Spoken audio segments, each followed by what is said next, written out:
श्री स्वामी समर्थ.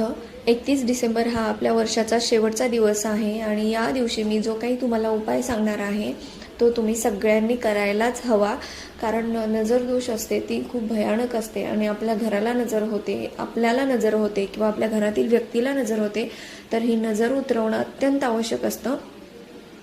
आणि वर्षभरामध्ये आपण काही चुका केलेल्या असतात, कारण कुठलाही माणूस असा नसतो सभ्य की त्याने चुका केलेल्याच नाही आहेत. वर्षभर तो एकदम व्यवस्थित राहिलाय. प्रत्येकाकडून काही ना काही चूक होत असते.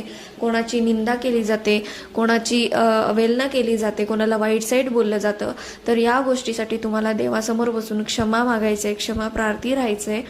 आणि पुढच्या जे नवीन वर्ष येणार आहे त्याच्यामध्ये तुम्हाला संकल्प करायचा आहे की ज्या पाठीमागच्या वर्षात माझ्याकडून चुका झाल्या त्या चुका या वर्षी होऊ नये. माझ्याकडून कोणासाठी ना कोणासाठी काहीतरी चांगलंच कर्म व्हावं, माझ्या हातून चांगलं कर्म घडावं. अन्नदान कोणाला करायचं असेल तर तुम्ही नवीन वर्षाचा संकल्प करू शकता. आणि या गोष्टी नित्य नियमाने पाळत राहायच्या आहेत पूर्ण वर्षभरासाठी.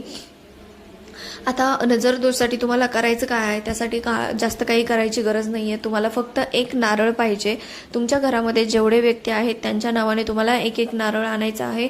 200-250 रुपये फक्त तुम्हाला खर्च येणार आहे याच्यासाठी. आणि तुमच्या स्वतःचं घर असू द्या नाहीतर भाड्याचं घर असू द्या, त्याच्यावरूनही नजर उतरवायची आहे. त्या घरासाठी एक नारळ पाहिजे. तर नजर उतरवायची कशी, तर तुम्हाला देवघरात तुम्हाला देवासमोर उभा राहायचं आहे किंवा बाजूला उभा राहायचं आहे आणि नारळाची शेंडी जी आहे ती समोर पकडायची आहे. आणि नजरदोष उतारणाऱ्या माणसाने घड्याळाच्या दिशेने तो नारळ 7 वेळा फिरवायचा आहे आणि श्री स्वामी समर्थ, श्री स्वामी समर्थ हा मंत्र जाप करत तो नारळ फिरवायचा आहे. ते झाल्यानंतर घराच्या बाहेर जाऊन तुम्हाला तो नारळ एका पिशवीमध्ये ठेवायचा आहे. घरात आल्यानंतर स्वच्छ हातपाय धुवून घ्यायचे आहेत आणि त्यानंतर त्याच पद्धतीने दुसऱ्या माणसाची नजर काढायची आहे. तर असे करत तुमची सगळ्यांची नजर काढून झाल्यानंतर तुम्हाला शेवटी घराचीही नजर काढायची आहे. घराच्या चौकटीवरून तो नारळ तसाच उतरवायचा आहे. आता ते नारळ टाकायचे कुठे, तर एखाद्या निर्जन ठिकाणी नेऊन तुम्हाला ते नारळ टाकायचे आहेत.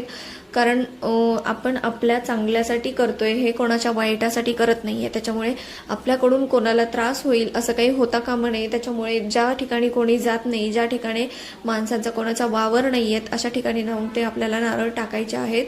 नजर उतरवलेले नारळ किंवा असले उतारा वगैरे केलेले नारळ, नजर दोषाचे काहीही वस्तू असतील तर त्या खायच्या नसतात, त्या टाकायच्या असतात. कारण त्याच्यावर ते आपण उतरवून टाकलेले असतात दोष कमी करण्यासाठी. तर या गोष्टी खायच्या नसतात. आणि शेवटी घरात आल्यानंतर तुम्हाला स्वच्छ हातपाय धुवून घ्यायचे आहेत आणि त्याच्यानंतर देवासमोर जाऊन बसायचं आहे की स्वामी, माझ्याकडून ज्या पण काही